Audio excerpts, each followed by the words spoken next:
Hello everyone, সবাই কেমন আছো? আমি ভালোই আছি। আজ লাঞ্চে বানিয়েছিলাম ইলিশ মাছ ভাপা। খুব সিম্পলভাবে বানিয়েছি।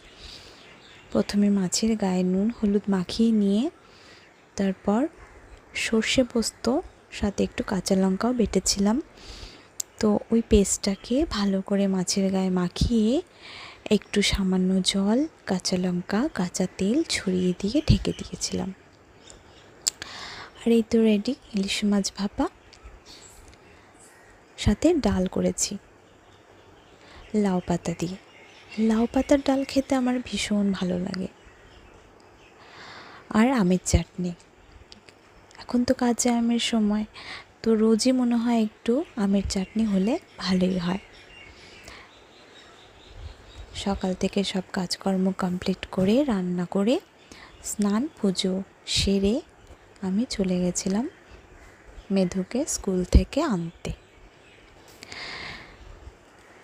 আর এই দিদিদের বাচ্চারাও কিন্তু মেধুর সাথে একই ক্লাসেই ওরা পড়ে। আর এই তো স্কুলে চলে আসলাম।